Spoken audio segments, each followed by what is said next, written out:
Hello everyone, আসসালামু আলাইকুম। Welcome to my another new video. আশা করি আপনারা ভালো আছেন। আলহামদুলিল্লাহ, আল্লাহর অশেষ রহমতে আমিও ভালো আছি। চলে আসলাম আজকে নতুন আরেকটি ভিডিও নিয়ে। আজকে রান্না করব বড় সিলভার মাছ দিয়ে জালি কুমড়ার ঝোল। ফার্স্টে আমি মাছগুলো ফ্রিজ থেকে বের করে নিয়ে সুন্দর করে পরিষ্কার করে পানিতে ভিজিয়ে রেখেছি। এই সঙ্গে আমি ময় মশলাগুলো খুব দ্রুত প্রস্তুত করে নিয়েছি। চুলায় উঠে দিয়েছি কড়াই, তার ভিতরে দিয়ে দিয়েছি রান্নার তেল, তার ভিতরে আমি বাটা মশলাগুলো দিয়েছি। এখানে আমি সামান্য পরিমাণে শুকনো মরিচ, জিরা, পেঁয়াজ আর 2 কোয়া রসুন দিয়েছি। মরিচের কালারটা কিন্তু মাশাআল্লাহ অনেক লাল, বাট ঝাল ছিল খুবই কম। এর জন্য মরিচের পরিমাণটা একটু বেশি দিয়েছি, যার কারণে কালারটা মারাত্মক আসছে, বাট ঝাল কিন্তু একবারই ঠিকঠাক ছিল। যাই হোক, আপনারা আবার ভাববেন না যে আমরা ঝালের পরিমাণটা বেশি খাই, মোটেও না। ঘেমে ঘুমে অবস্থা খারাপ।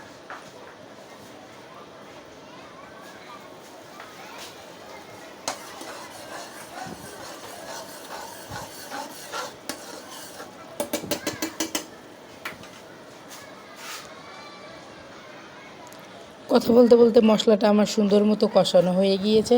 এখানে আমি অল্প একটু ভাজা জিরা অ্যাড করলাম। আমি কিন্তু কাঁচা জিরাও অ্যাড করছি, তবুও একটু ফ্লেভারের জন্য ভাজা জিরাটাও অ্যাড করে দিলাম। মশলাটা আমার সুন্দর করে কষানো হয়ে গিয়েছে, উপরে তেল ছেড়ে দিয়েছে। এবার আমি মাছের ভিতর যে মাছের পচকা আর তেলটা রয়েছে ওইটা দিয়ে মশলার সঙ্গে আর একটু সুন্দর করে কষায় নিব। ভিডিওটা কিন্তু অনেক বড় হয়ে যাচ্ছিলো, যার কারণে আমি এডিট করে ভিডিওটা অনেক ছোট বানাইছি যাতে আপনাদের দেখতে সুবিধা হয়। তাই দয়া করে ভিডিওটি আপনারা শেষ পর্যন্ত দেখবেন। তো এখানে মাছের যে মশলাটা আছে সুন্দর করে আমার কষানো হয়ে গিয়েছে। এবার আমি ধুয়ে রাখা পরিষ্কার করে মাছগুলো দিয়ে দিব। এবার আমি সুন্দর করে আলতোভাবে আস্তে আস্তে মাছগুলো মশলার সঙ্গে নেড়ে দিব, কারণ মাছ নরম হয়, যার কারণে নাড়তে গিয়ে ভেঙে যাওয়ার একটা ভয় থাকে। তো এখানে আমি সুন্দর করে মাছগুলো মশলার সঙ্গে মিশিয়ে নিয়েছি। এবার যে বাটনাতে আমি মশলাগুলো বেটেছিলাম সেই মশলা ধোয়া পানিগুলো আমি এখানে দিয়ে দিলাম।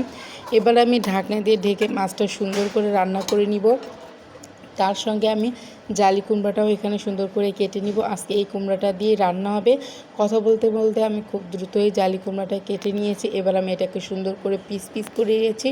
আর জালি কুমড়ার পিসগুলো একটু ছোট এবং পাতলা করেছি যাতে দ্রুত রান্নাটা শেষ হয়ে যায়, কারণ এত পরিমাণে গরম আর বারবার কারেন্ট আসতেছিল যাচ্ছিল, যার কারণে আমি দ্রুত রান্নাটা শেষ করার চেষ্টা করি। এবার আমি মশলা থেকে মানে কষানো মশলা এবং ঝোলের ভিতর থেকে মাছটা আমি উঠায় নিব, আর যে ঝোলটা রয়েছে ওটার ভিতরে আমি কুমড়াটা দিয়ে সুন্দর করে কষায় নিব। জানি না আপনাদের অঞ্চলে কেউ এভাবে রান্না করে কি না, বাট আমি মাঝে মাঝে রান্না করি। অনেক সময় আমি দুভাবেও মশলা কষায় রান্না করি, বাট দ্রুত হওয়ার জন্য অনেক সময় আমি এভাবেও রান্না করি। এবার আমি মাছের ভিতর পটকাটা খেয়ে নেব, এটা খাইতে আমার অনেক ভালো লাগে।